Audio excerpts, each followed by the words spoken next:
சிவசிவ என்கிறார் தீவனையாளர், சிவசிவ என்றிட தீவனை மாளும், சிவசிவ என்றிட தேவருமாவார், சிவசிவ என்ன சிவகதிதானே. ஓம் நம சிவாய. என் அன்பு மகர ராசி நண்பர்களுக்கும் தோழிகளுக்கும் பிள்ளைகளுக்கும் பெரியோர்களுக்கும் வணக்கம். இந்த வீடியோல சுக்கிரன் பயிற்சியை பத்தி பார்க்க போறோம். எல்லாரும் நம்ம சனி பயிற்சி, குரு பயிற்சி, ராகு கேது பயிற்சிக்கு தான் ரொம்ப இம்பார்ட்டன்ட் கொடுப்போம். மற்ற கிரக பயிற்சிலாம் பெரிய விஷயமாவே எடுத்துக்கிறது இல்லை. ஏன்னா ஒவ்வொரு பயிற்சியும் ஒரு மாசத்துக்குள்ளார முடிஞ்சிடும் மற்ற பயிற்சிகள்லாம். ஆனா அந்த 3 பயிற்சி மட்டும் 1 வருஷம், 1.5 வருஷம், 2.5 வருஷம் அப்படின்னு பெரிய பயிற்சியா இருக்கிறதுனால தான் அதுக்கு நம்ம இம்பார்ட்டன்ட் கொடுக்கிறோம், சனி, ராகு கேது, குரு பயிற்சிக்கு. ஆனா இப்ப நடக்க போற இந்த சுக்கிரன் பயிற்சிக்கு அந்த அளவுக்கு இம்பார்ட்டன்ட் கொடுக்கணுமா அப்படின்னா, நம்ம வாழ்க்கையில குடும்பம் தான் முக்கியம். கணவன் மனைவி, குடும்ப உறவுகள், பிறக்கிற குழந்தைகள் அல்லது பெற்றோர்கள், இந்த குடும்பம் நல்லா அமைஞ்சிட்டா ஒரு மனுஷனால எவ்வளவு உயரத்துக்கு வேணாலும் போக முடியும்.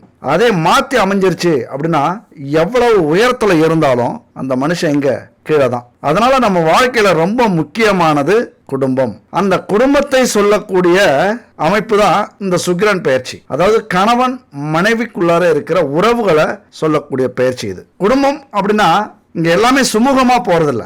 9 கிரகங்களும் மாறி மாறி தாக்கத்தை ஏற்படுத்தும் போது இந்த குடும்ப உறவுகள்ல பல சிக்கல்களை ஏற்படுத்துது. சரி, இந்த சுக்கிரன் பயிற்சி பலன் போடுற அளவுக்கு முக்கியமானதா அப்படின்னா ரொம்ப ரொம்ப முக்கியமான பயிற்சி இந்த பயிற்சி. மாசத்துக்கு ஒரு முறை பயிற்சி ஆகிறது என்னமோ குறுகிய காலம்தான். ஆனா அதனுடைய தாக்கம் இருக்குல்ல, ஒவ்வொரு நிமிஷமும் மாற்றத்தை ஏற்படுத்தக்கூடியது. நம்ம குடும்ப வாழ்க்கையில பெரிய தாக்கத்தை ஏற்படுத்துறதுக்கு 1 வாரம், 10 நாள், 1 மாசம் அப்படிலாம் எடுத்துக்க வேண்டியதில்லை. 1 நிமிஷம் போதும். அப்ப என்ன நீங்க கவனிக்கணும், ஒவ்வொரு நிமிஷமும் முக்கியமானது அப்படிங்கறத பத்தி தான் இந்த வீடியோல நம்ம பார்க்க போறோம். உண்மையா எல்லாருக்கும் ஒரு வருத்தம் கலந்த வணக்கத்தை தான் சொல்லணும். ஏன்னா ரகசிய உறவு வலையில சிக்க போறீங்க. இந்த தம்ப்நெயில் பார்த்திருப்பீங்க, கொஞ்சம் வித்தியாசமா இருந்திருக்கும், கொஞ்சம் விகாரமா இருந்திருக்கும், கோபம் வந்திருக்கலாம், ஒரு ஈர்ப்பு வந்திருக்கலாம். ஆனா ஏதோ ஒரு விஷயத்தை சொல்ல போறோங்கிற ஆர்வம் வந்திருக்கலாம். ஆனாலும் உங்க எண்ணம் எப்படி வேணாலும் இருக்கலாம். ஆனா நம்ம சொல்ல போற விஷயம் அப்படிங்கிறது ரொம்ப ரொம்ப முக்கியமானது. நம்ம வாழ்க்கையில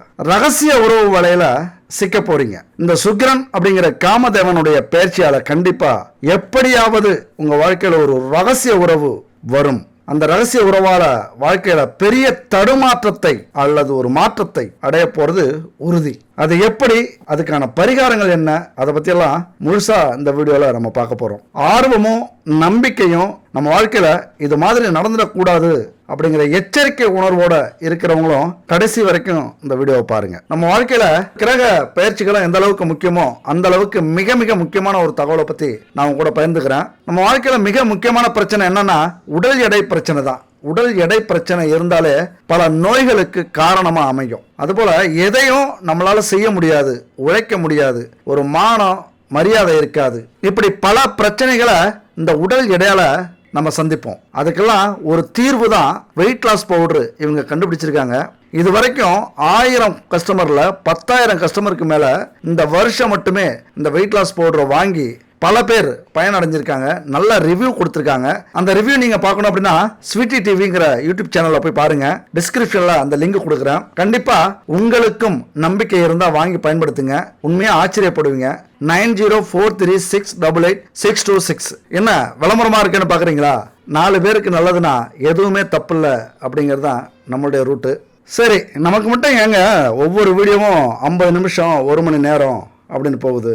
அதை முதல்ல நம்ம தெரிஞ்சுக்க வேண்டிய விஷயம். எல்லாரும் 50 நிமிஷமா இருந்தா பார்க்கவே வரமாட்டாங்க. அதை பத்தி நமக்கு கவலை இல்லை. சில நேரத்தில் ஆரம்பிக்கும் போதே சில பேர் முடிச்சுப்பாங்க, அவங்கள பத்தி நமக்கு கவலை இல்லை. ஆனா 50 நிமிஷம், 1 மணி நேரம் போடுற அளவுக்கு ஜோதிடம் ரொம்ப பெருசா அப்படின்னா, ஜோதிடம் நாம நினைக்கிறது மாதிரி, நீங்கன்னு சொல்ல வரல, நாம நினைக்கிறது மாதிரி சின்ன விஷயமே அல்ல. ஜோதிடம் அப்படிங்கிறது நம்ம முக்காலத்தையும் சொல்லக்கூடியது. இறந்த காலம், நிகழ்காலம், எதிர்காலம். அது மட்டும் இல்ல, இன்னும் ஒரு படி மேல உண்மையை சொல்லணும் அப்படின்னா, போன ஜென்மம், இந்த ஜென்மம், அடுத்த ஜென்மத்தையும் சொல்லக்கூடிய வலிமை வாய்ந்தது இந்த ஜோதிடம். அப்ப ஜோதிடம் அப்படிங்கிறது கடல் அளவு பெருசா அப்படின்னு சொல்லுவாங்க. அப்படி நினைச்சுக்கிட்டு தான் உப்பளத்துல கடல் நீரை தேக்கி உப்பு தயாரிப்பாங்களே, அந்த மாதிரி பல ஜோதிடர்கள் இங்க ஜோதிடத்தை கொஞ்சம் அப்படியே எடுத்துக்கிட்டு மேலோட்டமா சொல்லிடுறாங்க.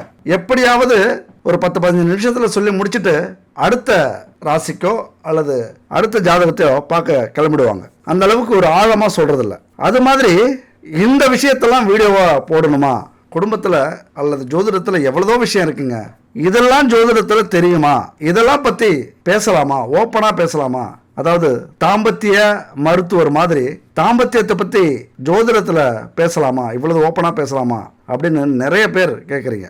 நம்ம தான் எல்லாத்தையும் தெரிஞ்சுக்கிறதுல புரிஞ்சுக்கிறதுல ஆசையில் மட்டும் இல்லை, பேராசையில் கற்றுக்கிட்டு இருக்கிறவங்க. நம்மளை பொறுத்த வரைக்கும் ஒருத்தர் கேட்டார், கடவுள்னா என்ன? கடவுள் இருக்கிறது உண்மையா? கடவுள் இருந்தால் ஏன் இத்தனை பேர் சாவுறாங்க? ஏன் இத்தனை பேர் மண்ணுக்குள்ளே புதையிறாங்க? ஏன் கொரோனாவில் இத்தனை கோடி பேர் செத்தாங்க? ஏன் இப்படி பிளேன் வெடிச்சு சாவுறாங்க, பஸ் மோதி ஆக்சிடென்ட் ஆகி சாவுறாங்க? அப்போ கடவுள் இருக்காரா இல்லையா? உண்மையிலே ஜோதிடம்லாம் உண்மையா அப்படின்ட்டு அவங்களுக்குலாம் நான் எவ்வளோ முயற்சி பண்ணுவேன். கடவுளுங்கிறது நாம் சொன்னதை செய்கிற அல்லது நம்ம ஆசைப்படுற செய்கிற கடவுள் இல்லை.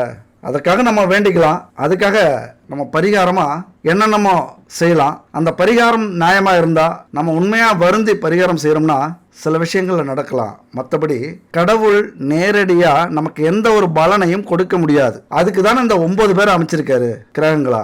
இப்போ ஒரு ஓனர் இருக்காரு, ஒரு 9 மேனேஜரை அமைச்சிட்டாரு.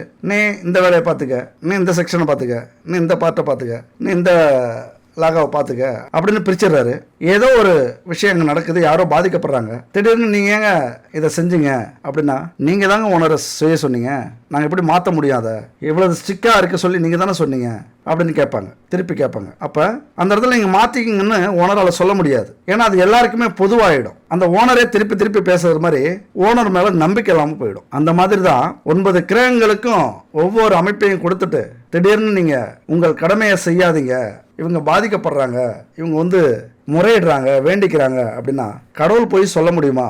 அப்போ அவங்கவுங்க கடமையை செய்யறதுக்கு தான் அவங்கவுங்க கரெக்டாக இருக்காங்க, அவங்கவுங்க கர்ம வினையை செஞ்சுக்கிட்டு இருக்காங்க. திடீர்னு கடவுள் மாற்ற முடியாது அப்போ அவருடைய அந்த நம்பிக்கை போயிடும். அந்த மாதிரி தான் ஒவ்வொரு கிரகங்களும் அதனுடைய கடமையை செய்யும் போது இது மாதிரியான பேர் விபத்து பேராபத்துலாம் நடக்கிறதுக்கு நிறைய இருக்கு. கடவுள் ஒன்றும் நம்ம சிஎம் இல்லை, எல்லா துறையிலையும் தலையிட்டு கட்சிக்காரவங்களை காப்பாத்துறது, கட்சி தலைவர்களை காப்பாத்துறது. கடவுள் நம்ம ஊர் சிஎம் இல்லை, இந்த பிரபஞ்சத்துக்கே தலைவர். அவர் கொடுத்த விதி அவராலே மாற்ற முடியாது. இந்த கிரகங்கள் மனசு வச்சாதான் மாற்ற முடியும். அதனால தான் இந்த கிரகங்களுக்குன்னு கோவில் நிறைய இருக்கு, பரிகாரங்கள் நிறைய இருக்கு, மந்திரங்கள் நிறைய இருக்கு, தியானங்கள் நிறைய இருக்கு. அதெல்லாம் செய்யும்போது தான் இந்த கிரகத்தின் மூலியமா கடவுள்கிட்ட போய் சேரும். கடவுளுடைய அனுமதியோட கிரகங்கள் நமக்கு என்ன செய்யணுமோ செய்யும். இது எந்த அளவுக்கு உங்களுக்கு புரியுதுன்னு எனக்கு தெரியல. புரிஞ்சுக்கிட்டீங்கன்னா ஓகே. நிறைய ஜோதிடர்கள் இந்த சப்ஜெக்டை பற்றி பேச மாட்டாங்க. நல்லா சம்பாதிப்பீங்க, உடல்நலம் நல்லா இருக்கும், கோடீஸ்வரன் ஆகிடுவீங்க, நல்ல திருமணம் நடக்கும், நல்ல மனைவி கிடைக்கும், கணவன் கிடைப்பாங்க, பிள்ளை குட்டிங்கெல்லாம் நல்லா படிப்பாங்க, நல்லா இருப்பீங்க, இதோட நிறுத்திப்பாங்க. ஆனால் நமக்கு அந்த சப்ஜெக்டில் மட்டும் ஆர்வம் இல்லைங்க, எல்லா சப்ஜெக்ட்லேயும் ஆர்வம். Master of all subject. நம்ம நினைச்சதெல்லாம் படிப்போம், நினைச்சதெல்லாம் பார்ப்போம். கண்ட துறையில நுழைஞ்சு வெளியில வரக்கூடிய நம்ம நிலைமைய இப்படிதான் எல்லாத்தையும் விட்டு உடைச்சி சொல்லிடுறது. அப்ப இந்த ஜோதிடத்துல இந்த இல்லற வாழ்க்கையும் தாம்பத்திய வாழ்க்கையும் காதல் காமம் எல்லாமே அடக்கம் தானே. இதெல்லாம் கூட ஜோதிடத்துல தெரியுமா, சொல்ல முடியுமா அப்படின்னா 100க்கு 100% திறமையான ஜோதிடரா இருந்தா இந்த தாம்பத்திய வாழ்க்கையை பற்றி அனலைஸ் பண்ணி சொல்ல முடியும். நம்ம ஜோதிட கட்டத்தில் தொழிலுக்குன்னா ஒரு கட்டம், கணவன் மனைவிக்கு ஒரு கட்டம், குழந்தைகளுக்கு ஒரு கட்டம், நம்முடைய முன்னோர்களுக்கு ஒரு கட்டம், லாபத்துக்கு ஒரு கட்டம், நிம்மதியா சந்தோஷமா சுகமா இருப்போமா அதுக்கு ஒரு கட்டம். ஒவ்வொரு விஷயத்துக்கும் ஒவ்வொரு கட்டம் இருக்கும். ஆனா தாம்பத்திய வாழ்க்கைக்கு மட்டும்தான் 12 கட்டத்தையும் பார்க்க வேண்டிய சூழ்நிலை வரும். அப்படி யாராவது இப்ப இருக்கிற ஜோதிடர்கள்லாம் சொல்றாங்களா? உங்க கவனத்துக்கே விட்டுறேன், நீங்களே சொல்லுங்க. அப்ப சுக்கிரன் அப்படிங்கிற இந்த பயிற்சி எவ்வளவு முக்கியமானது அப்படின்னு உங்களுக்கு கொஞ்சம் புரிஞ்சிருக்கலாம். ஆனா முழுசா புரிஞ்சிருக்கிறதுக்கு வாய்ப்பே இல்லை. ஏன்னா ஜோதிடங்கிறது கடல் இல்லைங்க. எல்லாரும் கடலாம்பாங்க. எந்த ஒரு விஷயத்தையும் ஒரு பிரம்மாண்டத்துக்கு எடுத்து சொல்றது எது? கடல் அளவு பெருசுன்னு சொல்லுவாங்க. விஞ்ஞானமா கடல் அளவு பெருசு, மருத்துவமா கடல் அளவு பெருசு, இப்படி ஒவ்வொரு விஷயத்தையும் பெருசா சொல்றதுக்கு கடல் அளவு அப்படிங்கிற ஒரு எல்லையை சொல்லுவாங்க. என்னை பொறுத்த வரைக்கும் இது கடல் அளவு இல்லை, பிரபஞ்சம் அளவுக்கு. இவங்களுக்கெல்லாம் சொல்லி புரிய வைக்கிற அளவுக்கு நம்ம அந்த அளவுக்கு பிரபஞ்சத்தை படிக்கல, இப்பதான் படிச்சுக்கிட்டே இருக்கோம். நம்ம ஆயுசு பூரா படித்தாலும் கொஞ்சம் கஷ்டம்தான் முழுசா புரிஞ்சுக்கிறதுக்கு. அதனால இந்த பிரபஞ்சம் அளவு இருக்கிற ஜோதிடத்துல இந்த காதல் காமம் இல்லற வாழ்க்கை எல்லாம் ரொம்ப முக்கியமானது. ஒரு ஜாதகத்தை பார்த்தே கள்ள உறவு வச்சிருக்காரா அந்த ஜாதகர், பொருந்தாத காமம் இருக்கா அல்லது பொருந்தக்கூடிய காமம் இருக்கா, சுய இன்பம் காண்பவரா, மிருகங்களை புணர்பவரா, ஓரல் செக்ஸ்ல ஆர்வம் உள்ளவரா, ஓரின சேர்க்கையாளரா, திருநங்கையா மாறுவாங்களா, கற்பழிப்புக்கு துணிபவரா, அப்படிங்கிற எல்லா விஷயத்தையும் ஒரு ஜோதிடத்தை பார்த்தே சொல்லிடலாம். மன்னிச்சிங்க, முகம் சொலிக்கிற அளவுக்கு நான் சொல்ல போற விஷயங்கள் இருந்தா மன்னிச்சிங்க. ஆனால் ஒரு மருத்துவத்தை விட இது பெருசு. வக்கீல்ட்டையும் மருத்துவத்தையும் பொய் சொல்லக்கூடாதுன்னு சொல்லுவாங்க. ஆனா ஜோதிடத்துக்கிட்ட நீங்க பொய்யே சொல்ல முடியாது. ஜோதிடத்தை பொய் சொன்னீங்க அப்படின்னா அவருக்கு தெரியும். அப்போ பொய் சொல்ல முடியாத ஒரு லாகா, ஒரு துறை எது அப்படின்னா ஜோதிடம் தான். அதனால இந்த ஜோதிடத்தில் வரக்கூடிய இப்போ நம்ம பேச போகிற விஷயங்கள் ரொம்ப ரொம்ப முக்கியமானது. ஒரு ஜாதக கட்டத்தை பார்க்கும்போது நல்ல அனுபவம் வாய்ந்த ஒரு ஜோதிடராக இருந்தால் நீங்கள் எது சொன்னாலும் கண்டுபிடிச்சிடுவார். அந்த அளவுக்கு எல்லாமே இருக்கும். மகர ராசிக்கு 4வது வீட்லையும் அடுத்த மாதம் 5வது வீட்லையும் சுக்கிர பகவான் இருப்பார். 4வது வீடுங்கிறது சுகஸ்தானம். சுகத்துக்காக அதிகமாக ஏங்க வைக்கக்கூடியவர், சுகத்துக்காக என்ன வேணாலும் செய்யலாம் அப்படின்னு முடிவு செய்ய வைக்கக்கூடியவர். இந்த காலகட்டத்தில் வீடு, நிலம், வாகனம் வாங்கணும்னு ஒரு ஆர்வம் இருக்கும், முயற்சி பண்ணிட்டு இருப்பீங்க. எப்பொழுதுமே மகர ராசிக்கு சொகுசான வாழ்க்கை வாழணுங்கிற ஒரு எண்ணம் இருக்கும். அதை எடுத்தோம் கவிழ்த்தோன்னு உடனேலாம் செயல்படுத்த மாட்டீங்க. ஏன்னா உங்களது அதிபதி சனி பகவான் எப்படி பொறுமையானவரோ அந்த மாதிரி தான் உங்களது ஆசைகளும் பொறுமையாக நிவர்த்தி ஆகணும் அப்படின்னு நினைப்பீங்க. ஆனால் இங்கே செவ்வாய் வீட்டில் சுக்கிரன் இருக்கிறதுனால அதை வேகமாக எப்பாடுபட்டாவது எந்த வழியிலையாவது சில சொகுசான வாழ்க்கையை அனுபவிக்கணும், கிடைக்கணும். யாரை நினைக்கிறீங்களோ அவங்க கூட பழகணும், அவங்க கூட சந்தோஷமா இருக்கணும் அப்படின்லாம் டக்குன்னு முடிவெடுக்கக்கூடிய ஒரு அமைப்பு இந்த சுக்கிரன் இருக்கிறதுனால. அதுபோல் 5வது வீட்டில் இருக்கிறது பூர்வ ஜென்ம புண்ணிய வீடு. கண்டிப்பாக குழந்தை பாக்கியம் இங்கே கிடைக்கும். இந்த காலகட்டத்தில் அடுத்த மாதம் குழந்தை இல்லாதவங்களுக்கு குழந்தை பாக்கியம் கிடைக்கும். ஏதாவது அவசரப்பட்டீங்க அல்லது குடும்பத்தை கவனிக்காமல், குடும்பத்து மேலே அக்கறை இல்லாமல், ஈகோ பிரச்சனை ஏதாவது இருந்தது அப்படின்னா குடும்ப கௌரவம் பாதிக்கப்படும். குடும்ப கௌரவத்தை காப்பாற்றுற அளவுக்கு குழந்தை வரம் உண்டு. அல்லது தப்பான பாதையில் போகிறீங்க அப்படின்னா கௌரவம் போகிற அளவுக்கு சம்பவங்கள் நடக்கும். அப்போ அந்த மாதிரியான அமைப்பு வரும்போது நல்லது மட்டும் இல்லை, சந்தோஷம் மட்டும் இல்லை, சில வேதனையான விளைவுகளும் ஏற்பட அதிக வாய்ப்பு இருக்குது. அப்போ கஷ்டங்களையும் இழப்புகளையும் கொஞ்சம் துரோகங்களையும் தாங்கிக்கிறதுக்கான மனசை நீங்கள் தயார்படுத்திக்கணும். ஏன்னா சனி வீட்டில் ராகு இருக்கிறதுனால அது சாதாரண விஷயம் இல்லை. இப்போ வேற ராகு பயிற்சி ஆகி இருக்கார். அவர் எங்கே இருக்கார்? சனி வீட்டில் இருக்கிறார். பகை வீட்டில் இருந்தாலும் அவருடைய ஆட்டம் வேற லெவலில் இருக்கும். கண்ட்ரோல் பண்ணவே முடியாது. பேராசை கொள்ள வைக்கும். எது நியாயம் எது நியாயம் இல்லை, யாரு நல்லவங்க யாரு கெட்டவங்க. உண்மையை சொல்ல போனா மனைவி யாரு, அக்கா தங்கச்சி யாரு, அம்மா யாரு, இப்படி எதையுமே பார்க்காம கண்மூடித்தனமா நடந்துக்க வைக்கக்கூடிய ஒரு அமைப்பு இந்த அமைப்பு. சொல்றேன்னு தப்பா நினைக்காதீங்க.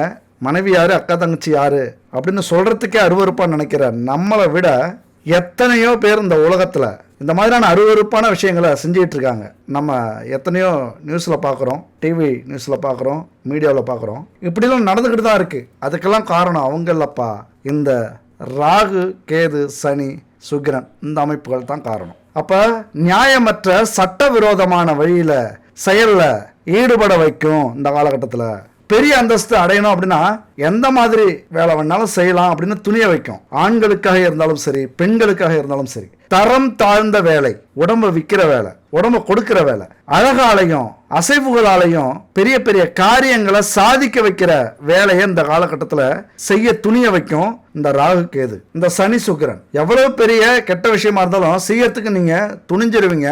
உங்களை தள்ளிவிடும். உங்களை சுத்தி இருக்கிற யாரை பத்தியும் கவலைப்படாது. உணர்ச்சியற்றவராக, ஒரு அன்பு இல்லாதவராக உங்களை மாற்றக்கூடிய ஒரு அமைப்பு இதுக்கு உண்டு. முரட்டுத்தனமா நடந்துப்பீங்க. மிகப்பெரிய டானா கூட மாறலாம். அல்லது ஒரு சின்ன காமத்துக்காக, ஒரு நிமிட சந்தோஷத்துக்காக பெரிய குற்றங்களை கூட செய்ய துணிய வைக்கும். அதிக ஆர்வமுள்ளவராகவும், அதாவது காமத்துக்காக அதிக ஆசை, பேராசை, காமம் உச்சிக்கு ஏறி மிகுந்தவராக, காமத்தில் ரொம்ப ஈடுபாடு உள்ளவராக உங்களை மாற்றக்கூடிய ஒரு அமைப்பு. எல்லாத்தையும் இழந்துட்டோம், இது ஒரு கேடா அப்படின்னு நிறைய கமெண்ட்ஸில் நம்ம பார்க்குறோம். இங்கே காதலுக்கும் காமத்துக்கும் வயசு மிக முக்கியம் இல்லை. எந்த வயசாக இருந்தாலும் அந்த உணர்வு வரும். ரொம்ப ஆர்வம் உள்ளவராக மாற்றும். யார் எவர் என்ன உறவு நமக்கு அப்படிங்கிறதெல்லாம் கண்ணை மறைக்கும். ரொம்ப அவமானப்படுத்தக்கூடிய செயலை நம்மளை செய்ய வைக்கும். அந்த உணர்வு உங்களுக்கு இப்போ இருந்தாலும் சரி, இதுக்கப்புறம் வந்தாலும் சரி, நீங்கள் புரிஞ்சுக்கிங்க. அதுக்கு காரணம் நீங்கள் இல்லை, ராகு பகவான். என்னை மன்னிச்சுக்கணும். ராகுங்கிற இந்த கேடி தான் உங்களை ஆட்டுவிக்கிறார் அப்படின்னு நீங்கள் புரிஞ்சுக்கணும். தொழிலில் பெரிய இழப்பு வரும், வாழ்க்கையில் பெரிய அவமானங்களை சந்திக்க வேண்டிய சூழ்நிலை வரும். வியாபார ரீதியாக அல்லது வேலை ரீதியாக நிதியில் ரொம்ப சிக்கல் ஏற்படும். குடும்பத்து மேலே கவனத்தை செலுத்தாமல் அக்கறையே இல்லாமல் அதை பற்றின யோசனை வந்துடும். மனைவி தாய் இவங்களை பற்றி யோசிக்காம, குழந்தைங்களை யோசிக்காம, அடுத்த குடும்பத்தை பற்றி அடுத்தவங்களை பற்றி எந்நேரமும் நினைக்கக்கூடிய ஒரு காலகட்டத்தை இந்த அமைப்பு ஏற்படுத்தும். ரகசிய வாழ்வை வாழ வைக்கும். மிக முக்கியமாக அதெல்லாம் தவிர்த்துருங்க. உங்களை அவமானப்படுத்துறதுக்கும் அவதூறு பேசுறதுக்கும் நிறைய பேர் காத்து கிடக்குறாங்க. அவங்க வாய்க்கு நல்ல தீனி போட்டது மாதிரி ஆயிடும். இந்த காலகட்டத்தில் எத்தனை பெரிய ரகசிய உறவாக இருந்தாலும் ரகசிய செயல்பாடாக இருந்தாலும் தவிர்த்துக்கிறது ரொம்ப நல்லது. இந்த அமைப்பு ஒரு வாரம் திட்டம் போட்டுலாம் வராது. ஒரு செகண்டில் வரக்கூடிய ஒரு சிந்தனை மாற்றம் மிகப்பெரிய விதியையே மாற்றக்கூடிய அமைப்பு இது. ரகசிய வாழ்க்கை அல்லது ரகசிய உணர்வு அல்லது சட்டத்துக்கு புறம்பான வாழ்க்கைக்கு புறம்பான எந்த ஒரு செயலை செஞ்சாலும் குடும்பத்தில் மிகப்பெரிய பிரச்சனை கண்டிப்பாக வரக்கூடிய வாய்ப்பு உண்டு. ஆனால் ஒன்று, ஏதாவது ஒரு வகையில் ரகசிய நண்பர்கள், உறவினர்கள் அல்லது ஆண்கள் பெண்கள் இப்படி உங்களுக்கு கிடைப்பாங்க. அந்த காலகட்டம் தான் இது. திருமணத்துக்கு புறம்பான உறவுகள் கண்டிப்பாக கிடைக்கும். நிதி இழப்புகளை அது ஏற்படுத்தும். நேரத்தை செலவிட வைக்கும். சிந்தனையை மாற்ற வைக்கும். அந்த உறவு ஒரு ஆணோ ஒரு பெண்ணோ. விதி உங்களுக்கு சாதகமாக அந்த காலகட்டம் இருக்காது. ராகு கேதுவினுடைய கையில் போயிடுச்சு. சனி சுக்கிரனை பார்க்குற காலகட்டத்தில் உங்களை நிம்மதியாகவே இருக்க விடாது. மனம் அலைபாய வைக்கும். பேராசை ஏற்படுத்தும். அமைதிக்கு புறம்பான அல்லது நல்ல சிந்தனைக்கு புறம்பான கெட்ட விஷயங்களை செய்ய வைக்கக்கூடிய காலகட்டம் இது. அநீதிக்கு துணை போகலாம். ஏதாவது ஒரு ஆணுக்கோ ஒரு பெண்ணுக்கோ துரோகம் பண்ணலாம். அல்லது ஒரு நல்ல உறவை நீங்கள் கெடுத்துக்கலாம். வேலை செய்கிற இடத்துலையோ தொழில் செய்கிற இடத்துலையோ அல்லது உறவுகள்கிட்டையோ ஒரு நல்ல மதிப்பு வச்சுருப்பாங்க. அந்த மதிப்பு கெடுத்துக்கக்கூடிய ஒரு காலகட்டமாக இந்த காலகட்டம் இருக்கிறதுக்கான வாய்ப்புகள் நிறைய உண்டு. ஏன்னா சனி வீட்டில் பாதகமான ராகு இருக்கிறாரு.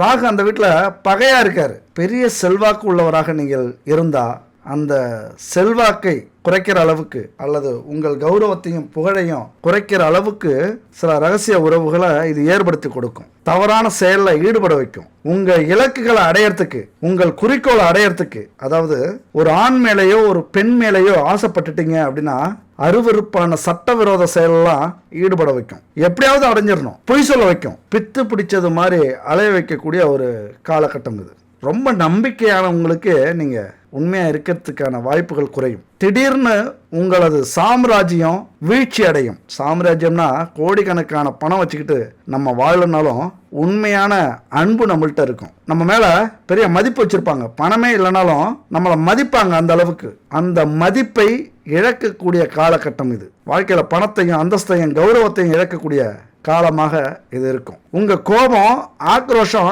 நியாயமான விஷயத்துக்கு வராது, அநியாயத்துக்காகத்தான் வரும். என்னப்பா இப்படி நடந்துக்கிற வீட்டில் யாராவது கேட்டாங்க அப்படின்னா உங்களுக்கு கோபமா வரும். நான் எப்படி நடந்துக்கிட்டா உங்களுக்கு என்ன? அந்த குற்ற உணர்ச்சி கோபத்தை அதிகரிக்க வைக்கும், தடுமாற்றத்தை ஏற்படுத்தும். உங்க தனிப்பட்ட வாழ்க்கையில எதிர்மறையா செயல்பட ஆரம்பிக்கும். எதை இழந்தாலும் கண்ணை மறைச்சிரும். போனா போகட்டும், எது போனாலும் போகட்டும், இதுதான் முக்கியம்.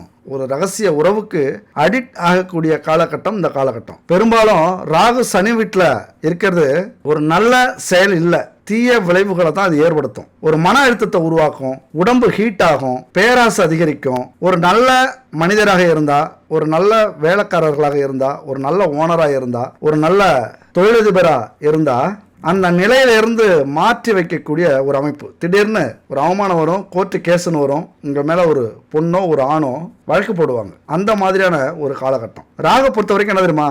நம்மளை தூண்டி விட்டு சீண்டி விட்டு சந்தோஷத்தை அனுபவிக்க வைக்கக்கூடிய ஒரு கிரகம் அது. திடீர்னு மனசை மாற்றும், சூழ்நிலையை மாற்றும், வழக்கத்துக்கு மாற எதையாவது செய்ய வைக்கும். அப்படின்னா என்னன்னா, நான் வேலைக்கு போறேன்னு வீட்டை விட்டு கிளம்பிடுவீங்க. ஆனால் மத்தியானம் பார்த்தா அங்கே வேலையில் இருக்க மாட்டீங்க, வேற எங்கேயோ இருப்பீங்க. அந்த போற பாதையில் ஒரு சம்பவம் நடந்து அங்கிருந்து உங்களுடைய பாதையும் செயலும் பயணமும் மாறி போகும், வேற எங்கேயோ இருப்பீங்க அந்த ரகசிய உறவுக்காக. அதனால திடீர் மாற்றங்களை, திடீர் செயல்களை இது ஏற்படுத்தக்கூடியது. குறுகிய காலத்தில் வாழ்க்கையில் வெறுமையாக இருக்கிற உங்களை திடீர்னு சந்தோஷம் வரக்கூடிய அமைப்பும் உண்டு. திடீர்னு பணக்காரர் ஆகலாம் இந்த காலகட்டத்தில். உங்களது பாதையை எதில் நீங்கள் ஃபோக்கஸ் பண்ணுறீங்களோ அது பெருசாகும். உண்மையாக உழைக்கிறதுல நம்ம உழைச்சி பணக்காரராகவும் எல்லாத்தையும் அனுபவிக்கணும்னு நினச்சிட்டிங்க அப்படின்னா பெரிய லெவலுக்கு கொண்டு போய் விட்டுரும். அதுபோல் இந்த கிரகங்களுக்கு கட்டுப்பட்டு உணர்ச்சிகளை அடக்க முடியல அப்படின்னா உங்க பாதையவே மாத்தி வச்சிரும். சந்திரன் 2.5 நாட்களுக்கு ஒரு முறை மாறிக்கிட்டே இருக்காரு. நம்ம மனசும் அந்த இடத்துக்கு ஏற்றது மாதிரி மாறிக்கிட்டே இருக்கும். அவர் எந்த வீட்டுக்கெல்லாம் போறாரோ அந்த வீட்டு காரகம் வேலை செஞ்சுக்கிட்டே இருக்கும் 2.5 நாட்களுக்கு ஒரு முறை. அப்ப இந்த சுக்கிரன் வீடு, ராகு கேது வீடு, சனி வீடு, செவ்வாய் வீட்டுக்கெல்லாம் போயிட்டார் அப்படின்னா ஒவ்வொரு நாளுக்கும் ஒவ்வொரு ரகசிய உறவு கிடைக்கிறதுக்கு கூட வாய்ப்பு இருக்கு. அதை நீங்க எப்படி பயன்படுத்துறீங்க, எப்படி நடந்துக்கிறீங்க, இங்க நல்லதை விட கெட்டது உங்களுக்கு ருசிக்கும், ரசிப்பீங்க. ரொம்ப அதுல ஆர்வம் உங்களை வரவழைக்க தூண்டும். கவன சிதறல் ஏற்படும். திசையற்ற வாழ்க்கை, உணர்ச்சியற்ற உணர்வு, இது எல்லாம் அமையக்கூடிய ஒரு காலகட்டம் என் அன்பு நண்பர்களுக்கும் தோழிகளுக்கும். பல மாற்றங்களை, பல ஏமாற்றங்களை கொடுக்கறதுல மிகப்பெரிய வல்லவர்கள் இந்த கிரக அமைப்புகள்லாம். அடுத்தது சுக்கிரனுடைய பார்வை பார்க்குறோம் அப்படின்னா 4வது வீட்டிலிருந்து 10வது வீட்டை சுக்கிரன் பார்க்குறாரு. இந்த மாதம் தொழில் ஸ்தானத்தை பார்க்குறாரு. ஓஹோன்னு இருக்கும் தொழில். முயற்சி பண்ணீங்க அப்படின்னா இந்த மாதம் இது வரைக்கும் வராத பணமெல்லாம், வராத ஆர்டர், பிஸ்னஸ் எல்லாமே நடக்கும். தடை என்னென்ன இருந்ததோ எல்லாமே கிடைக்கும். சுக்கிரன்னாலே உங்களை ஒரு நிமிஷமாவது சந்தோஷப்படுத்திட்டு போவார். இதுக்குத்தானே எத்தனை மாசமா காத்துக்கிட்டு இருந்தோம் அப்படிங்கிற எண்ணத்தை ஒரு நாளாவது வரவழைக்காம போக மாட்டார். அப்படி ஒரு மகிழ்ச்சியான விஷயம் வேலையிலையும் தொழிலையும் நடக்கும். அதே போல இன்னொரு பக்கம் நம்ம பார்த்தோம் அப்படின்னா வேலையிலையும் தொழிலையும் அதனுடைய குணத்தையும் காட்டும். கூட வேலை செய்கிறவங்கள்ட்ட, கூட தொழில் செய்கிறவங்கள்ட்ட தப்பான பார்வையோட தப்பான சிந்தனைகளும் ஏற்படுறதுக்கான வாய்ப்புகள் உண்டு. ஏன்னா சனி பகவான் பார்க்குறாரு. இழிவான செயலை செய்ய வைப்பார், இழிவான நடந்தையை நடக்க வைப்பார். அதுபோல் 11ஆம் வீட்டையும் சனி பகவான் பார்க்குறாரு. லாபம் பயங்கரமாக இருக்கும். ஏதாவது ஒரு சந்தோஷம் கண்டிப்பாக அடுத்த மாதம் உங்களுக்கு உண்டு. ஒரு வீடு வாங்குவீங்க, அல்லது நிலம் வாங்குவீங்க, இடம் வாங்குவீங்க. இப்படி ஏதாவது ஒரு நல்ல காரியங்கள் நடக்கிறதுக்கான வாய்ப்புகள் உண்டு. ஆனாலும் அப்ப சுக்கிரனுடைய பார்வையால என்ன உண்டாகும்? ஆடம்பர வாழ்க்கை உண்டாகும், சொகுசு வாழ்க்கை உண்டாகும். வீடு, கலை, நடனம், சினிமா, வண்டி, வாகனம், அது கூட சேர்ந்துதான் இந்த காதல், காமம், தாம்பத்தியம் மீடியாவில் அறகுறை ஆடையோட ஆட வைக்கிறது. பெண்களாக இருந்தா இப்படி, ஆண்களாக இருந்தா உங்களே அழகுபடுத்திக்கிட்டு பெண்களை கவர்றதுக்காகவே சில விஷயங்களை செய்ய ஆரம்பிப்பீங்க. உங்களை அழகுபடுத்திப்பீங்க.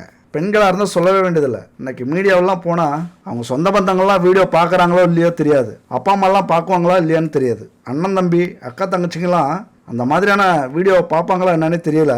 அதெல்லாம் யோசிப்பாங்களா என்னன்னு தெரியல. ரொம்ப கெட்ட ஆட்டம் அப்படின்னு சொல்லுவாங்களே, அதுக்கெல்லாம் ரெடியாகி உச்சபட்ச கவர்ச்சிக்கே போயிடுவாங்க. இதுக்கெல்லாம் காரணம் என்னன்னா இப்படி ஏதாவது ஒரு கிரகம் பார்க்கறது, அந்த இடத்துக்கு வர்றது, இதுதான் காரணம். செல்வம், பணம், வரவெல்லாம் அதிகமாக இருக்கும் இந்த காலகட்டத்தில். ஆனால் நிம்மதி இருக்காது. எல்லாரும் திட்டுவாங்க, எல்லாரும் அவமானப்படுத்துவாங்க. உண்மையான அன்பு இருக்கிறவங்க நம்ம மேலே கோவப்படுவாங்க, பொய்யான அன்பு இருக்கிறவங்க நம்ம மேலே ஆசைப்படுவாங்க. இதெல்லாம் இந்த வீடியோ போடுற பெண்கள் தெரிஞ்சுக்கணும். என் அன்பு நண்பர்களே, தோழிகளே, இந்த மாதிரியான வீடியோவெல்லாம் குறைச்சிக்கங்க. இதுக்கு எல்லாமே காரணம் இந்த கிரக அமைப்புகள் தான். இது எங்க கொண்டு போய் விடும்? கடைசியா உங்க வாழ்க்கையில திருவிளையாடலை நடத்தும். அது ஏதோ ஒரு இடத்துக்கு உங்களை அனாதையாக்கி கொண்டு போய் விடும் இந்த அமைப்புலாம். இன்னைக்கு நீங்க பிரபலம் ஆயிடலாம், பணம் வரும், எல்லாருக்குமே தெரியும், நிறைய விளம்பரத்தால பணம் வரும், செல்வம் வரும், புகழ் வரும். ஆனா ஏண்டா இதெல்லாம் நமக்கு வந்தது அப்படிங்கிற ஃபீல் பண்ற அளவுக்கு நம்முடைய வாழ்க்கையை அது பாதிக்கும். அந்த மாதிரியான அமைப்பு தான் இந்த 7ஆம் இடத்து பார்வை. ஒரு கிரகம் நல்ல நிலையில இருந்தது அப்படின்னா நேர்மையான வழியில பணம் சம்பாதிக்க முயற்சி பண்ணுவீங்க. அதாவது குடும்பத்துக்கு தேவையான, ஒரு மனிதருக்கு தேவையான, வாழ்க்கைக்கு தேவையான விஷயங்களா செயல்பட ஆரம்பிச்சிருவீங்க. ஒரு வேலை செய்வீங்க, தொழில் செய்வீங்க, ஒரு வேலையில சேருவீங்க, அடுத்தவங்களுக்கு உதவி செய்யற அமைப்புல இருப்பீங்க, அடுத்தவங்களுக்காகவே நீங்க செயல்பட ஆரம்பிப்பீங்க. நல்ல கிரகம் அமைஞ்சது அப்படின்னா. அதே நேரத்தில் கிரகம் அந்த மாதிரி கெட்ட பார்வை படுது அப்படின்னா நாயடி பேயடி தான், மொத்தத்தையும் செஞ்சு விட்டுரும். நல்லா போயிட்டு இருக்கிறது மாதிரி தான் இருக்கும். ஏதாவது யாராவது குடும்பத்தில் சொல்லிடுவாங்க, வாழ்க்கை தலைகீழாக மாறிப்போம். நாளைக்கு நடுத்தெருவில் பிறந்த வீட்டுக்கும் போக முடியாமல், புகுந்த வீட்டுக்கும் போக முடியாமல் நடுத்தெருவில் நிற்க வேண்டிய சூழ்நிலை இந்த மாதிரியான காலகட்டத்தில் தான் நடக்கும். அதனால் இந்த அமைப்பு எப்படி தெரியுமா? இந்த சுக்கிரன் பார்வை இருக்குல்ல, இந்த பார்வை பட்டாலே 2 பக்கத்துலையும் அடி வாங்கின மத்தளம் இருக்குல்ல, ஒடுக்கு விழுந்து போவோம் அடி வாங்கி. 2 பக்கத்துலையும் மெழுகுவர்த்தி ஏற்றினா எவ்வளவு சீக்கிரமா அந்த மெழுகுவர்த்தி முடிஞ்சிடும். அந்த மாதிரி ஆண்களாக இருந்தால் வீரியத்தையும், பெண்களாக இருந்தால் கௌரவத்தையும் இழக்கக்கூடிய ஒரு காலகட்டம் காலியாயிடும். எல்லா எனர்ஜியும் போயிடும் இந்த காலகட்டத்தில். அது மாதிரி செவ்வாய்ங்கிற ஒரு ரத்தத்துக்கு காரகர், நோய் எதிர்ப்பு சக்தியை தரக்கூடிய வெள்ளை அணுக்களுக்கு காரகர் செவ்வாய். அப்ப செவ்வாய் பலம் இருக்கிற வரைக்கும் தான் நம்ம ஸ்டெடி ஸ்ட்ராங்கு. செவ்வாய் பலம் இல்லாம போயிட்டார் அப்படின்னா ஊர் கிளச்சவன் பிள்ளையார் கோவில் ஆண்டி அப்படின்னு சொல்லுவாங்க கிராமத்தில். எந்த பிரச்சனை நடந்தாலும் அதுக்கு காரணம் இந்த நபராகத்தான் இருக்கும். எந்த நோய் வந்தாலும் முதல்ல இவங்களுக்கு தான் அந்த நோய் பிடிக்கும். செவ்வாய் சரியில்லை அல்லது உடல் வீரியத்தை இழந்தீங்க அப்படின்னா மிகப்பெரிய இழப்புகள் உங்கள் உடலுக்கும் மனசுக்கும் ஏற்படும். அப்போ உங்களுடைய உடலும் மனமும் நாஸ்தி ஆகக்கூடிய கெடக்கூடிய வாய்ப்பு இந்த காலகட்டத்தில் மிக மிக அதிகம். அது மட்டும் இல்லை, என்னங்க இவ்வளவு ஓப்பனாக பேசுகிறீங்க, இப்படிலாம் சொல்கிறீங்க அப்படின்னு கூட கேட்கலாம். இது எந்த ஜோதிடரும் சொல்கிறதே இல்லை. நல்லா இருக்கும் போ அந்த வார்த்தை தான் 12 நிமிஷமும் பேசுறது. ஆனால் நம்மளை பொறுத்த வரைக்கும் எல்லா சப்ஜெக்ட்லேயும் முன்னாடி சொன்ன மாதிரி பூந்து விளையாடுவோம். எதை பார்த்தாலும் அதை பற்றி தெரிஞ்சுக்கணுங்கிற ஆர்வம் உண்டு. நீங்கள் திட்டினாலும் பரவாயில்ல. இந்த ஜோதிடத்தை வச்சுக்கிட்டு உலகத்தில் யார் எப்படி இந்த நேரத்தில் என்ன செய்வாங்க எல்லாத்தையும் கண்டுபிடிக்கலாம். எந்த கிரகத்தால் ஒரு பெண் ஓடி போகிறாள், எந்த கிரகத்தால் ஒரு ஆண் நடுத்தெருவில் நிற்கிறான், எந்த கிரகத்தால் வயிற்றுல வாங்கிட்டு ஒரு பெண் குடும்பத்துக்கு வீட்டுக்கு வந்து நிற்கிறா, எந்த கிரகத்தால் ஒரு பையன் மசாலா தோசைக்காக உடுப்பி ஹோட்டலையே வாங்குறான், எந்த கிரகத்தால் வீரியம் நிற்கும், எந்த கிரகத்தால் வீரியம் அதிகப்படும், எந்த கிரகத்தால் பெண் கஞ்சனாகி அலைவா, எந்த கிரகத்தால் விபச்சாரி பட்டம் வாங்குவா, இது எல்லாமே ஒரு ஜோதிடத்தில் தெரியுங்க. அதைத்தான் இப்போ நம்ம சொல்லிகிட்டு இருக்கோம், சொல்ல போகிறோம். அடுத்த ஜோதிடருக்கும் எனக்கு என்ன வித்தியாசம் தெரியுமா? பல பேருக்கு ஜோதிடத்து மேலே நம்பிக்கையே இல்லை. ஆனால் நேரம் என்னப்பா நேரம், பணம் இருந்தால் எல்லா கிரகமும் நல்ல நேரம் தான் அப்படின்னு சொல்கிற ஜோதிடர்கள் நிறைய பேர் உண்டு. எடுத்த உடனே நல்லா வேலை கிடைக்கும், நல்லா சம்பாதிப்பீங்க, குடும்பம்லாம் சூப்பராக இருக்கும், இந்த கோயிலுக்கு போயிட்டு வந்துடுங்க, இதோட முடிச்சிருவாங்க. ஆனால் என்னை பொறுத்த வரைக்கும் ஜோதிடத்தை 100க்கு 100 நம்புகிறேன். 100 விஷயங்களில் 1000 விஷயங்களில் கோடி விஷயங்களையும் கற்றுக்கிறதுக்கு முயற்சி பண்ணிகிட்டு இருக்கேன். முடிஞ்ச வரைக்கும் கடலையும் தாண்டி புரிஞ்சிக்கணும் அப்படின்னு ஆசை இல்லை, பேராசை எனக்கு உண்டு. அதை நான் உண்மையாக நம்புகிறேன். என்ன பில்டப் இவ்வளோ கொடுக்குறீங்க அப்படின்னு கேட்கலாம். நம்முடைய ஆசை தானே, இதில் என்ன இருக்குது? அதனால் நம்ம கற்றுக்கிட்டது தான் ஜோதிடம், கிரகங்களில் இருக்கிறது தான் ஜோதிடம் அப்படின்னு எல்லாரும் தேங்கி போயிடுவாங்க. அப்படி தேங்குற ஆள் நான் இல்லை. மாற்றத்துக்கு உட்படாத கலையே இல்லை, முழுசாக தெரிஞ்சுக்கிட்ட எந்த ஒரு கலையும் இந்த உலகத்தில் இல்லை. எது வேணாலும் எப்படி வேணாலும் மாறும், எந்த ரகசியத்தை வேணாலும் நம்மளால் கண்டுபிடிக்க முடியுங்கிற நம்பிக்கையோட பல விஷயங்களை கண்டுபிடிச்சு அதை வெளியில் சொல்லி அது உண்மைன்னு நிறைய பேர் நம்மளை பாராட்டி இருக்காங்க. அதனால் அடுத்த ஜோதிடர்கள் மாதிரி பயந்துக்கிட்டு கொஞ்சம் கொஞ்சமாக சொல்கிற ஆள் நம்ம இல்லை. ஜோதிடத்து மேலே இருக்கிற நம்பிக்கையால் போட்டு உடைச்சிருவோம். நீ இப்படி தான்ப்பா, நீ இப்படி தான். ஆனால் எங்கே எதை எப்படி சொல்லணும் அப்படிங்கிற ஒரு நாலேஜ் நமக்கு உண்டு. கூட்டத்தில் முடிச்ச வைக்கிற பழக்கம் நமக்கு கிடையாது. ஜோதிடம் பார்த்து அனுப்பிட்டோம் அப்படின்னா தனியாக கூப்பிட்டு உட்கார வச்சு ஒரு 2 நிமிஷம் உண்மையை சொல்லி அனுப்புகிற பக்குவமும் அந்த சிந்தனையும் நமக்கு உண்டு. ஏன்னா ஜோதிடங்கிறது மனுஷ வாழ்க்கையை பற்றி தொடர்பு பெறாத எந்த ஒரு விஷயமே அதில் இல்லை, எல்லாமே உண்டுங்க. இதெல்லாம் அவங்களுக்கு தெரியும் தெரியாது அப்படின்லாம் நினச்சிக்கிட்டு நீங்கள் எந்த ஒரு ஜோதிடத்தையும் போகாதீங்க. அவங்களுக்கு தெரியாது எதுவுமே இல்லை. அனுபவசாலியாக இருந்தால் எல்லாத்துலேயும் அனுபவம் இருக்கும். அந்த மாதிரி தான் நமக்கும் சைக்காலஜியும் தெரியும், செக்ஸாலஜியும் தெரியும், ஹியூமன் பிஹேவியரும் எப்படி இருக்கும்னு நமக்கு தெரியும். எல்லா துறையிலையும் நமக்கு ஆர்வம் இருக்கிறதுனால எல்லா கோணத்திலையும் சிந்திச்சு பலன் சொல்லக்கூடிய பலம் தான் நம்முடையது. அதனால் கூடுமான வரைக்கும் விஞ்ஞானத்தையும் நம்புவோம், ஜோதிடத்தையும் நாம் நம்புவோம். எந்த இடத்துலையும் ஜோதிடத்தை அலட்சியப்படுத்தி விட்டு கொடுக்குற வேலை நம்மள்கிட்ட இல்லை. அதே போல் அறிவியல் சிறுசுன்னு சிரமப்படுத்துறதும் இல்லை. ஏன் அப்படின்னா என்னதான் மகன் தந்தை திட்டினாலும் தந்தைக்கு அந்த பாசம் போகாது உயிரோடு இருக்கிற வரைக்கும். அந்த மாதிரி தான் அறிவியல் என்னதான் இந்த ஆன்மீகத்தையும் ஜோதிடத்தையும் இறை நம்பிக்கையும் திட்டினாலும் அந்த அன்பும் பாசமும் அறிவியல் மேலே ஆன்மீகத்துக்கு போகவே போகாது.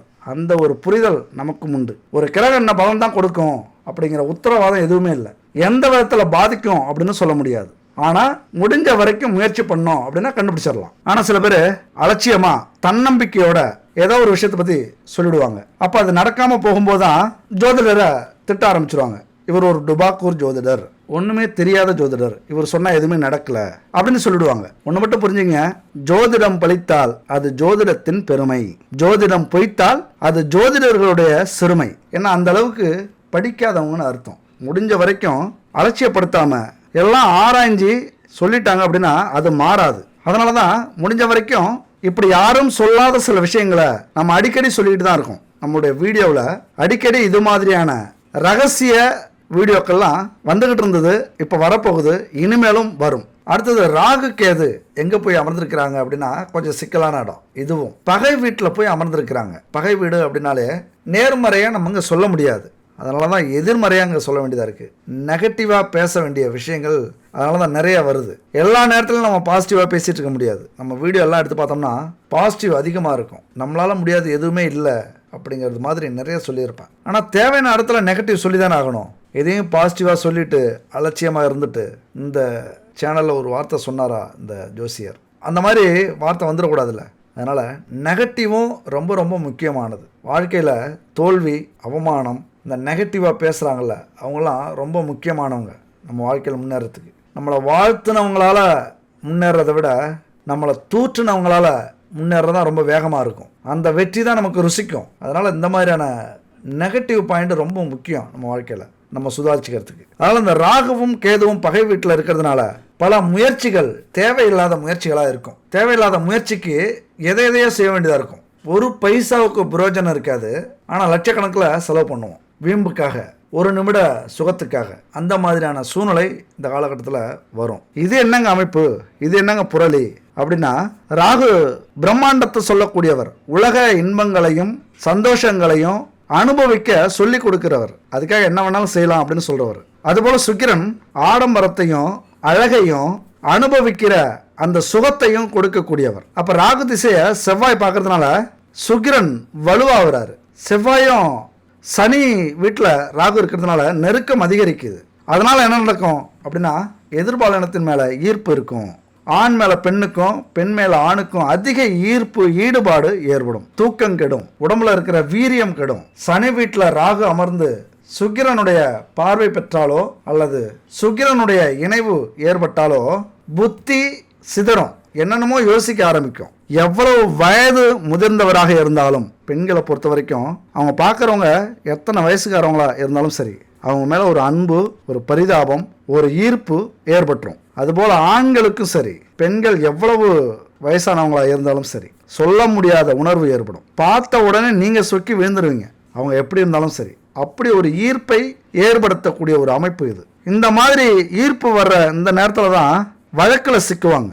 முறைகேடான உறவை ஏற்படுத்தும் போது அங்கே ஒருத்தருக்கு விருப்பம் இருக்கும், ஒருத்தருக்கு விருப்பம் இல்லாமல் போயிடும். அப்போதான் வழக்கு, அசிங்கம், அவமானம், ஒரு நிமிஷத்துல நம்முடைய கௌரவமே போச்சே, நிம்மதியே இல்லாத வாழ்க்கை நீடிச்சிடும். அதுக்கப்புறம் யார் முகத்தில் நம்ம முழிக்க முடியும்? அதுக்கு இறந்துடலாம். அந்த மாதிரியான ஒரு அமைப்பு. இப்படி தற்கொலை செய்து கொண்டவர்கள் நிறைய பேர். அந்த மாதிரிலாம் ஒரு காலகட்டம் வருதுங்க. அதுக்கு காரணம் நீங்களா இருக்க முடியாது. ஒரு நண்பன் ஒரு பிரச்சனையில சிக்கிவிட்டா எப்படி இருக்கும், அப்படிதான் இந்த அமைப்பும். கேது வீட்டில இருந்து செவ்வாய் கூட சேர்ந்துக்கிட்டு இங்க ராகுவை பார்க்கிறார்ல செவ்வாய், அவ்வளவு சாதாரண விஷயம் இல்லை. எந்த வயதாக இருந்தாலும் கவலைப்படாது. அந்த எதிர்பார்ப்பு இருக்கிறவங்க எப்படி இருந்தாலும், கருப்போ சிவப்போ ஆணோ பெண்ணோ, என்ன ஜாதி என்ன மதம் எத்தனை வயசு, எதையும் பார்க்காத, எதையும் யோசிக்க வைக்காத ஒரு ஈர்ப்பை ஏற்படுத்திடும். இந்த அமைப்பு என்ன செய்யும்? ஞானத்தை பிரித்து, அறிவை பிரித்து, ஆசைகளுக்காக ஏங்க வைக்கக்கூடிய ஒரு அமைப்பு. ஒரு ரூபா மதிப்பில்லாத ஆசைக்கு வாழ்க்கையே அர்ப்பணிக்கக்கூடிய, பறிபோகக்கூடிய ஒரு நிலையை ஏற்படுத்திடும். ஒருத்தனுக்கு ஒருத்தி அப்படிங்கிற நிலை அமையக்கூடிய ஒரு காலகட்டமும் இருக்கு.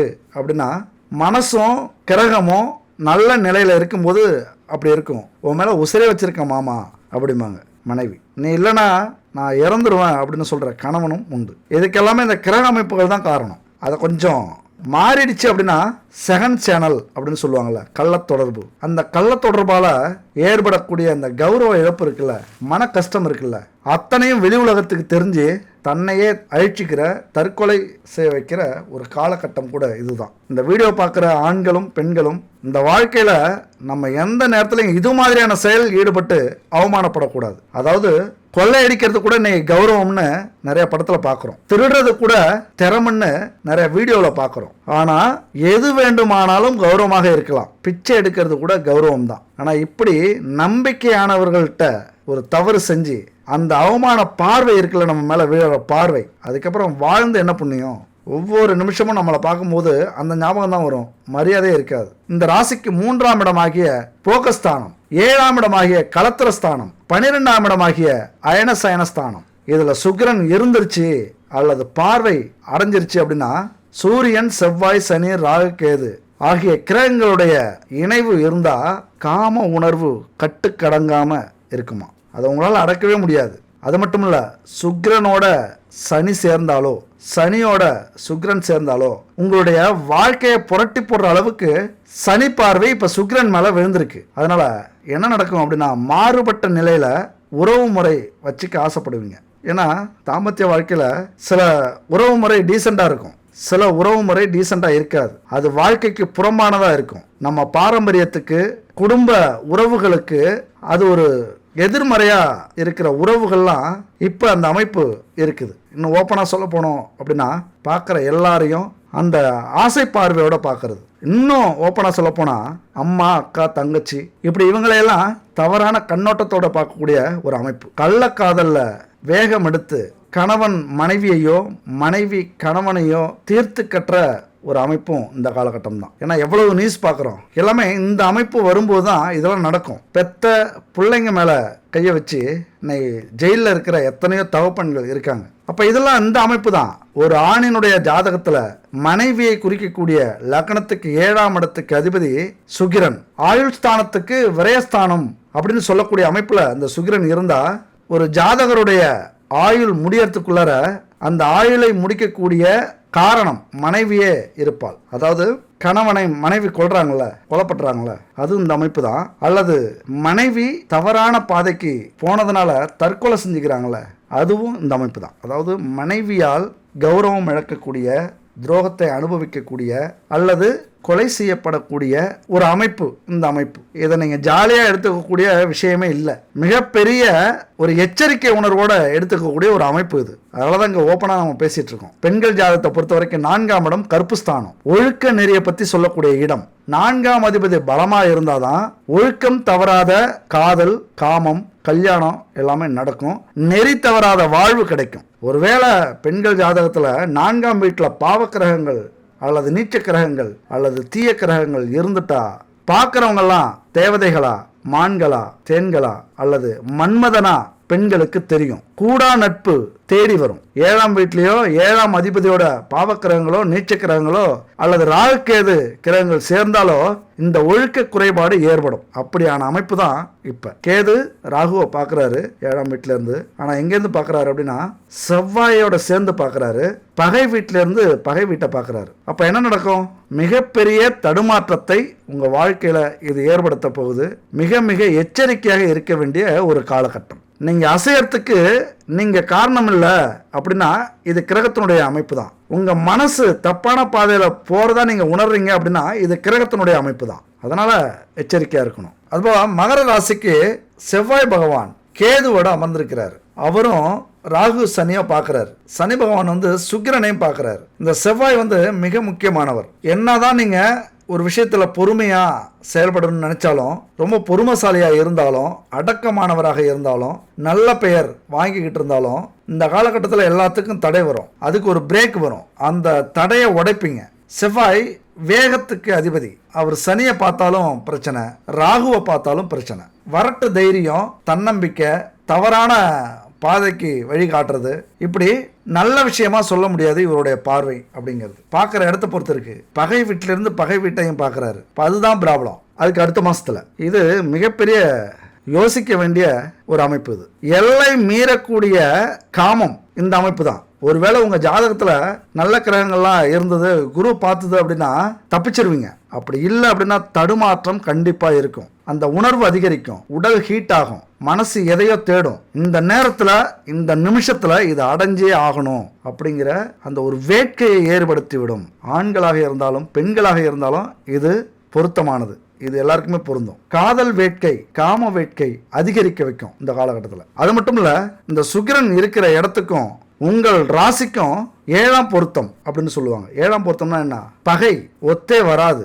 அப்போ காமம்ங்கிறது எல்லையை மீறும். அதுபோல் விருட்சகத்தில் சுக்கிரனும் செவ்வாயும் கூட்டணி சேர்ற காலகட்டம்லாம் வரும்போது சொல்லவே வேண்டாம்.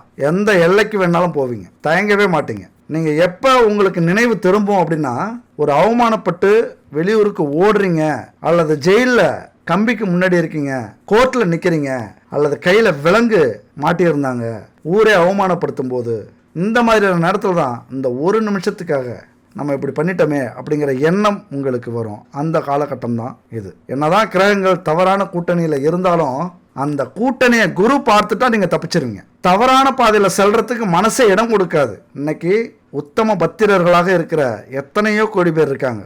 அவங்கெல்லாம் உண்மையாக புண்ணியம் செஞ்சவங்க. அந்த மாதிரி இருந்துட்டீங்க அப்படின்னா உங்கள் வாழ்க்கையில் எதுக்குமே நீங்கள் கவலைப்பட வேண்டியதில்லை. மிகப்பெரிய பாக்கியம், மிகப்பெரிய நல்ல விஷயங்கள்லாம் உங்கள் வாழ்க்கையில் நடக்கும். உங்களுடைய சந்ததியினர் நல்லா இருப்பாங்க. இங்கே ஏதாவது தப்பு செய்யும்போது தான் நாம் எப்படியோ நம்முடைய பிள்ளைகளும் நம்முடைய குழந்தைகளும் அதே கிரக அமைப்பில் சிக்கிக்கிற அமைப்பு வந்துடும். கர்மா அங்கேயும் வேலை செய்யும். இப்படி கிரகம் ஒன்று சேர்ந்தாலே நம்ம மனசை அலைபாயும். அதை தடுக்கிறதுக்கு ஒரே வழி இறை வழிபாடு தான், தியானம் தான், மந்திரம் தான், கோவில்கள் தான். வெள்ளிக்கிழமையில் அம்பாளையும் செவ்வாய்க்கிழமையில் முருகப்பெருமானையும் வழிபடுங்க. பெண்களாக இருந்தால், ஆண்களாக இருந்தால் சிவன் கோவிலுக்கு போங்க, சிவனை வழிபடுங்க. குலதெய்வத்தை என்றைக்குமே மறக்காதீங்க. இந்த மாதிரி நம்ம குடும்பத்தில் நடக்கிற இந்த அவமானம், இந்த கொடுமை, கணவனோ மனைவியோ தப்பான பாதைக்கு போகிறதுக்கு காரணமே குல வழிபாடு இருக்காது. அதாவது யார் நம்ம குடும்பத்தில் வந்து மூன்றாவது நபர்கள் தலையிட்டாலும் குலதெய்வ அருள் இருந்தது அப்படின்னா அவங்க நெருங்கவே முடியாது. நம்ம குடும்பத்துக்கிட்ட விளக்கமத்தடி தான் விழும். குலதெய்வ அருள் இல்லை அப்படின்னா யார் வேணாலும் நம்ம குடும்பத்தை சந்தையில் நிப்பாட்டிட்டு போயிடலாம். குலதெய்வம் அப்படிங்கிறது நம்முடைய முன்னோர்கள் மட்டும் இல்லை, முன்னோர்கள் வழிபட்ட தெய்வங்கள் கூட. ஏன்னா அந்த குலதெய்வ வழிபாடு தான் மனோகாரகன் சந்திரனையும் தவறான பாதைக்கு கொண்டு செல்லக்கூடிய ராகு கேதுக்களையும் தன்வசப்படுத்தக்கூடிய அமைப்பு உண்டு. திங்கட்கிழமையில சிவ ஆலய தரிசனம் ரொம்ப நல்லது. புத்திய தெளிவாக வச்சுக்கணும் அப்படின்னா திருவெண்காட்டில் இருக்கிற புதன் பகவானை போய் வழிபடுங்க. சந்திரனையும் சூரியனையும் ஒன்றா வழிபடணும் அப்படின்னா திருவண்ணாமலை கிரிவலம் போங்க. அப்போ நம்ம குடும்பத்தில் எந்த ஒரு கெட்ட சக்தியும் சரி, எந்த ஒரு மூன்றாம் நபர்களும் சரி, நம்ம குடும்பத்திலையும் சரி யாரும் துரோகமும் பண்ண மாட்டாங்க. மூன்றாம் நபர்களுடைய தொடர்பும் நம்ம குடும்பத்துக்கு கிடைக்காது. நேர்மையாக உண்மையாக சந்தோஷமாக இருப்பாங்க. இந்த மாதிரியான கிரக அமைப்புகள்லாம் மொத்தத்தில் என்ன நீங்கள் புரிஞ்சுக்கணும் அப்படின்னா, நம்ம குடும்பத்தில் நடக்கிற எந்த ஒரு விஷயமும் அவரவர்கள் காரணம் இல்லை, அந்தந்த கிரக அமைப்புகள் காரணம். நம்ம வாங்கி வந்த கர்மா வேலை செய்யுது அப்படின்னு நீங்கள் புரிஞ்சுக்கணும். அதனால் இந்த காமத்தை கட்டுப்படுத்தணும், மனசை தூய்மையாக வச்சுக்கணும், காதல் வாழ்க்கையில் சிறப்பாக இருக்கணும், குடும்ப வாழ்க்கையில் முன்னேற்றம் கிடைக்கணும் அப்படின்னா இந்த பரிகாரங்கள் ரொம்ப முக்கியமானது. நம்ம எப்பொழுதுமே கடைசியாக சொல்லி பரிகாரத்தோடு முடிப்போம். இது மாதிரி நம்ம குடும்பத்தில் இருக்கிறவங்க எந்த ஒரு தவறான வாழ்க்கைக்கு போயிடக்கூடாது, கள்ள தொடர்பு வச்சுக்கக்கூடாது அப்படின்னா நீங்கள் காமத்தை கட்டுப்படுத்துகிறவங்க அல்லது தூய்மையாக நினைக்கிறவங்க இல்லற வாழ்க்கை அப்படி நினச்சிங்க அப்படின்னா காமதேவ் மந்திரத்தையும் உச்சரித்து இந்த பரிகாரத்தை செய்கிறீங்க அப்படின்னா எப்பொழுதும் நல்ல செயல்களே குடும்பத்தில் நடக்கும். உங்களை விட்டு யாருமே உங்களது துணை அது யாராக இருந்தாலும் எப்படி இருந்தாலும் சரி பிரியவே மாட்டாங்க. இந்த மந்திரம் யாரெல்லாம் செய்யலாம் அப்படின்னா, குடும்பத்தில் யாராவது தவறான பாதையில் பயணம் செய்கிறாங்க அல்லது கணவனோ மனைவியோ, ஒருத்தருக்கு இல்லற வாழ்க்கையில் ஆர்வம் இல்லை, இரவானா தனியாக போய் படுத்துக்கிறாங்க அல்லது அந்த பக்கம் திரும்பி படுத்துக்கிறாங்க அப்படின்னு குடும்பத்தில் யாராவது நீங்கள் நினச்சிங்க, யாருக்காவது இப்படி நடந்தால் காதலன் சரியாக பேசலை, காதலி சரியாக பேசலை, திருமண வாழ்க்கைக்கு சரியான கணவன் அமையல, சரியான மனைவி அமையல, ஒரு ஆண்மகன் ஒரு பெண் கிடைக்கல வாழ்க்கைக்கு அப்படின்னா அவங்களும் இந்த பரிகாரத்தை செய்யலாம். திருமணத்தில் இன்னைக்கோ நாளைக்கோ நாங்கள் பிரிய போகிறோம், நான் தப்பே செய்யலை ஆனால் என் மேலே பழி வந்து விழுது, அதனாலே என்னுடைய கணவர் அல்லது மனைவி பழக மாட்டாங்கிறாங்க, அன்பை செலுத்த மாட்டாங்கிறாங்க அப்படின்னா அதை சரி செய்யக்கூடிய ஒரு சக்தி வாய்ந்த பரிகாரம் தான் இந்த பரிகாரம். இதை செஞ்சிட்டிங்க அப்படின்னா ரெண்டு பேருடைய இதயங்களும் அழகா மாறி அந்த உணர்வுகளை வெளிப்படுத்த ஆரம்பிச்சிருவாங்க. சில நேரத்தில் உங்கள் கணவனோ மனைவியோ காதல் உணர்வை இழக்கும்போது உடல்ல பல பிரச்சனைகள் ஏற்படும், பல நோய்கள் ஏற்படும். மனசுலேயும் நோய் வரும், உடம்புலையும் நோய் வரும். அந்த மாதிரியான நேரத்துலையும் இந்த பரிகாரத்தை செய்யுங்க. அது மட்டும் இல்லை, யாருக்காவது படுக்கையில் அல்லது நெருக்கமாக இருக்கிறதுல பிரச்சனை இருக்குது, ஒரு திருப்தி இல்லை, சந்தோஷமாகவே இல்லை, எந்நேரமும் கணவன் மனைவிக்கு தான் தெரியும் குடும்பத்தில் அதிகபட்ச பிரச்சனை வருது. எப்பொழுதும் ஒரு கணவனை மனைவி திட்டிக்கிட்டு இருந்தாலோ அல்லது மனைவியை கணவன் திட்டிக்கிட்டு இருந்தாலோ அது காரணமே யாருக்குமே தெரியாது. எந்த நேரமும் எரிஞ்சு விழுறாங்க அப்படின்னு சொல்லுவாங்க அடுத்தவங்க. அந்த இரவில் நடக்கிற பிரச்சனை தான் காரணம் அப்படின்னு அந்த ரெண்டு பேருக்கு தான் தெரியும். அதனால் தங்களது துணையை பாலியல் ரீதியாக தாம்பத்திய ரீதியாக திருப்திப்படுத்த முடியல அப்படின்னா இந்த பரிகாரம் செஞ்சீங்க அப்படின்னா கண்டிப்பாக அந்த கட்டிலில் மந்திரம் செய்து ஜெயிப்பீங்க. கணவனோ மனைவியை இழந்துட்டீங்க, உங்களுக்கு ஒரு துணை வேணும் அப்படின்னாலும் இந்த பரிகாரம் இந்த மந்திரம் ரொம்ப ரொம்ப முக்கியமாக வேலை செய்யும். எப்போ செய்யலாம், எப்படி செய்யலாம் அப்படின்னு பார்த்தீங்கன்னா, வெள்ளிக்கிழமை மாலை 6 மணிக்கு இதை செய்ய தொடங்க. குளிச்சுட்டு வீட்டு வாசல்ல சுக்கிரனுக்குரிய கோலம், பச்சரிசி மாவால கோலம் போடுங்க. பொடியாலேயோ அல்லது வேற மண் பவுடராலேயோ எதுவுமே இந்த மாதிரி போடாதீங்க. பச்சரிசி மாவால கோலம் போடுங்க.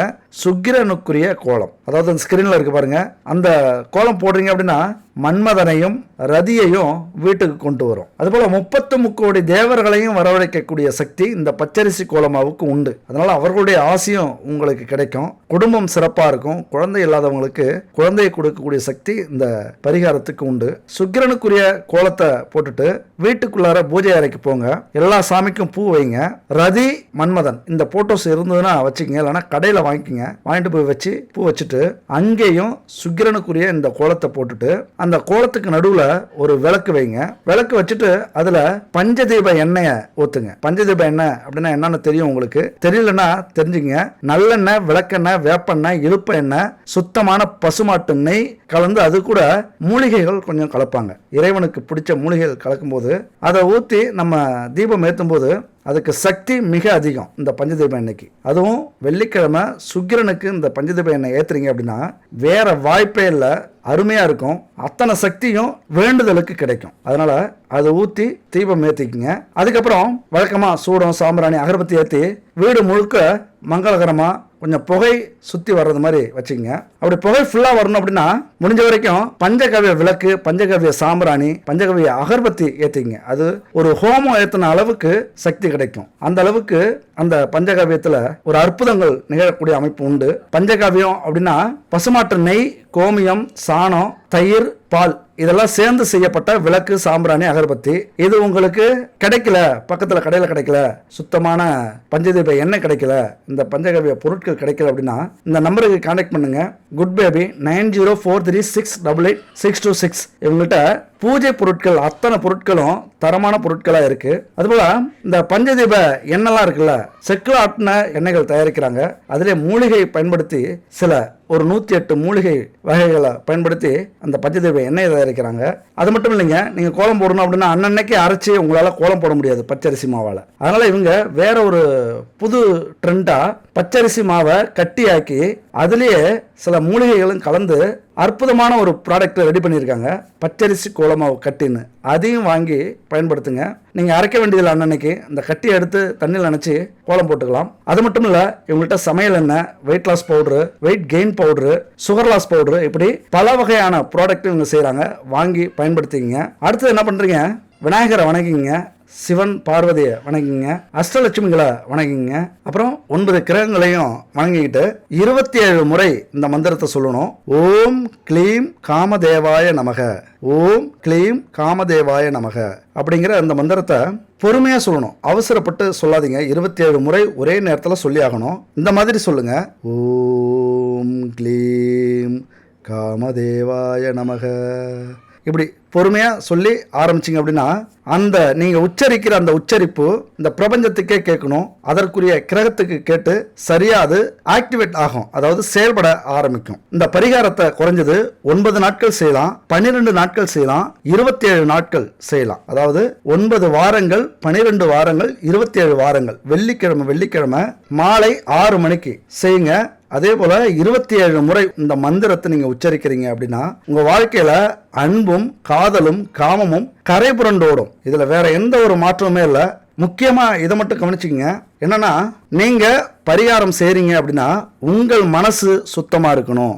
நீங்க பரிகாரம் செய்யறதுக்கான நியாயம் உங்கள்கிட்ட இருக்கணும். அதாவது வெறும் இரவுக்கு மட்டும், உங்களுடைய உணர்வுகளுக்கு மட்டும், உங்களுடைய ஆசைகளுக்கு மட்டும் இந்த பரிகாரத்தை செய்றீங்க அப்படின்னா அது கண்டிப்பா பலிக்காது. உணர்வு பூர்வமா அன்புக்கும், காதலுக்கும், காமத்துக்கும் எந்த சுயநலமும் இல்லாம தூய மனசோட, தூய இதயத்தோட, தூய பக்தியோட இந்த பரிகாரத்தை செய்யுங்க. ஏன்னா இந்த வெள்ளிக்கிழமை பரிகாரங்கிறது பொருள் வசதிக்கும் சரி, பாலியல் இன்பங்களுக்கும் சரி இந்த பரிகாரம் மிக மிக முக்கியமான பரிகாரம். காமதேவ் தன்னுடைய துணைவியார் ரதியோட இருக்கிற படத்தை வச்சுக்கோங்க, கண்டிப்பா சக்தி அதிகமா இருக்கும். அதுபோல இந்த மந்திரத்தை உச்சரிக்கும் போது ஒரு முக்கியமான விஷயம் தெரிஞ்சுங்க. காட்சிப்படுத்துதல் அப்படிங்கிறது மிக முக்கியமானது. நம்ம மனசுல கண்ணை மூடிக்கிட்டு ஓம் க்ளீம் காமதேவாய நமக அப்படின்னு சொல்லும்போது நம்ம மனசுலயே அதை காட்சிப்படுத்தணும், கற்பனை பண்ணணும். அதாவது துணையோட சந்தோஷமா இருக்கிறது மாதிரி, அன்பா இருக்கிறது மாதிரி, அவங்கள தொடர்றது மாதிரி வாழ்க்கையில நீங்க எப்படி அனுபவிக்கணும், எப்படி சந்தோஷமா இருக்கணும்னு நினைக்கிறீங்களோ அப்படி காட்சிப்படுத்துறது மிக மிக முக்கியமானது. ஏன்னா அப்பதான் அந்த மந்திரத்துக்கு சக்தி அதிகரிக்கும். நீங்க என்ன நினைச்சு மந்திரம் சொல்றீங்களோ அது அப்படியே நடக்கக்கூடிய சக்தி உண்டு. இப்படி இந்த பரிகாரத்தை செஞ்சிட்டீங்க அப்படின்னா உங்களுடைய வாழ்க்கையில தவறா போறவங்க திருந்துவாங்க. தவறா போறதுக்கு காரணம் எதுவோ அது சரியாகும். உங்களுக்கு மனசு தூய்மையாகும். உங்களுக்கும் கிரகங்களால இந்த மாதிரி எண்ணங்கள் அலைபாயுது அப்படின்னா அதுவும் சரியாகும். எது எப்படியோ நாம நல்லா இருந்தா, நாம நேர்மையா இருந்தா எல்லாம் சரியா இருக்கும் அப்படிங்கிற ஒரு புரிதல் மட்டும் உங்களுக்கு வந்துருச்சு அப்படின்னா எதுவும் யாரும் உங்களை எதுவும் செய்ய முடியாது. கிரகங்கள் எப்பொழுதுமே அது கடமையை சரியா செய்யட்டும். ஆனா நாம ஒரு தவறு செய்யறவங்களை பார்த்தாலோ அல்லது நம்ம குடும்பத்துல தவறு செய்யறவங்க இருந்தாலோ அல்லது நாம செஞ்சாலோ அதை கொஞ்சம் பொறுமையா சிந்திச்சு அவசரப்படாம திட்டாம பெரிய பிரச்சனையை உருவாக்காம நடந்ததாவே இருக்கட்டும், இதுக்கு மேல எல்லாம் சரியா இருக்கட்டும், இதெல்லாம் பாவம், ஒரு கர்மா, இதை இன்னைக்கு அடுத்தவங்களுக்கு நம்ம செய்யும் போது இந்த துரோகத்தையோ அல்லது இந்த பாவத்தையோ நம்ம செய்யும் போது நம்ம குடும்பத்துல நாம வருத்தப்படுற அளவுக்கு நடந்துரும் அப்படிங்கிற ஒரு புரிதலை ஏற்படுத்திட்டீங்க அப்படின்னா என்னைக்குமே இது யாருக்குமே இந்த கெடுதல் நடக்காது. எப்போதுமே இந்த உண்மையை புரிஞ்சுங்க. நமக்கு நடக்கிற நல்லதும் கெட்டதும் அடுத்தவங்களால இல்ல, நம்மளால தான். நாம எப்படி நடந்துக்கிறோமோ அப்படிதான் நமக்கும் நடக்கும்ங்கிற புரிதலோட இந்த வீடியோ முடிச்சுக்கலாம். அடுத்த ஒரு அற்புதமான வீடியோவில் சந்திக்கலாம். நன்றி, வணக்கம்.